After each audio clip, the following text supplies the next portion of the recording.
Hey, 40. Halo guys, ini video keempat ya tentang Yeppingers hari ini. Bingung sih hari ini mau ngobrolin apa. Aku cuma masih belum paham tentang gimana kehidupan dunia sih. Orang untuk bekerja dan juga mencari uang ternyata se-crucial itu ya. Terus juga aku tuh tahun ini atau kedepannya aku pengen belajar gimana caranya memanage in control and out of your control. Kayak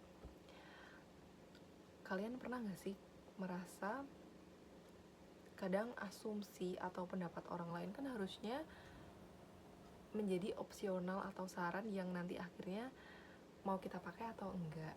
Nah, kadang tuh aku merasa lebih banyak terpengaruh oleh faktor luar yang dimana itu memberikan dampak kepada penilaian terhadap diriku sendiri, entah dalam aspek atau hal apapun ya guys. Terus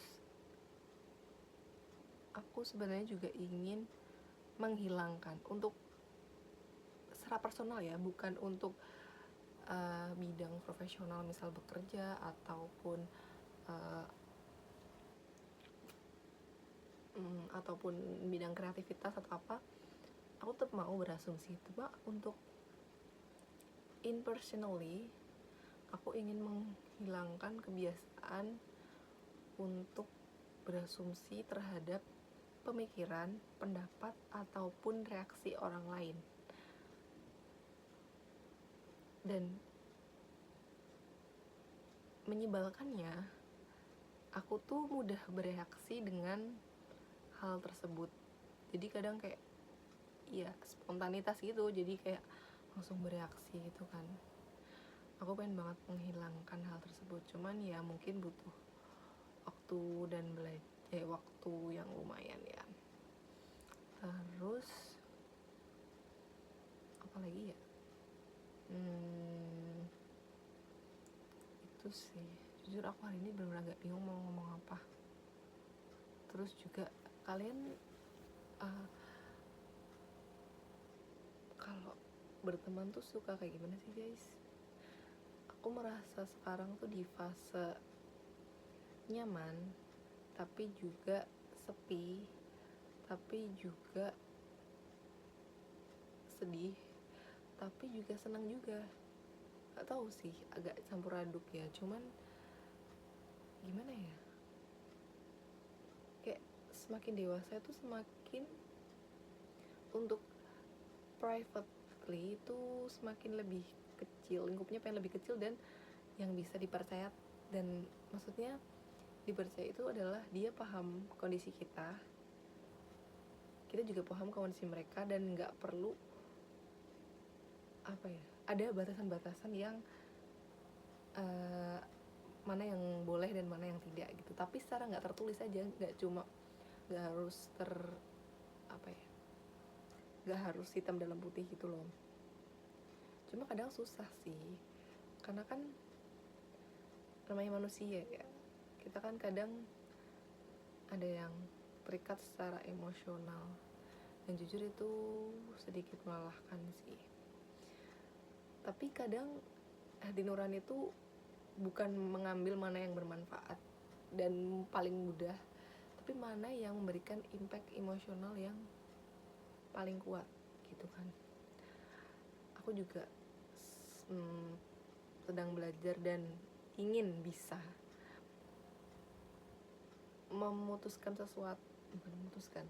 memberikan keputusan sesuatu terhadap diriku sendiri, yakni dengan mana yang lebih bikin kamu bahagia dulu. Kalau nggak ada, mana yang paling mudah atau bermanfaat bagi kamu. bermanfaat dalam artian tuh ada memberikan benefit bagi kamu.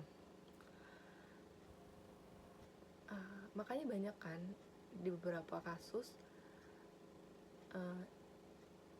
dia nggak suka dengan kegiatan tersebut tapi bermanfaatnya lumayan bagi dia, atau ini atau melakukan suatu kegiatan yang susah banget tapi karena kamu suka atau happy atau enjoy dalam melakukannya, jadi kayak ya udah tetap gas-gas aja, tetap bisa gitu loh.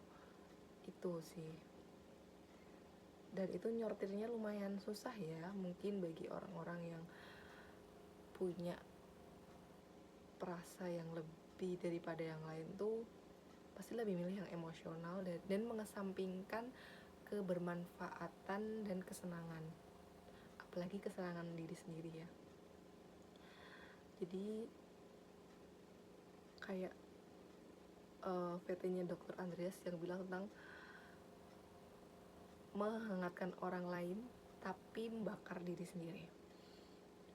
Jadi nguntungin orang lain tapi merugikan diri kita sendiri. Itu sebenarnya udah bukan ciri khas nih, kayak tanda-tanda untuk menjadi people pleaser ya. Cuma kan kita juga nggak bisa ya menyalahkan atau membenarkan hal tersebut, karena ya balik lagi itu sesuai dengan kepribadian masing-masing kan. Tapi ya kita harus tetap belajar sih gimana yang baiknya, mana yang buruknya, tergantung pribadi kita masing-masing. Bisa aja menurut orang lain itu merugikan atau kurang bermanfaat, tapi bagi yang sebagian orang itu sangat membuat dia bahagia, mereka bahagia, dan membuat bermanfaat bagi mereka gitu. Kayak itu sih, cuma memang perlu waktu dan juga effort dan juga banyak hal yang perlu dikorbankan. Jadi ya keep going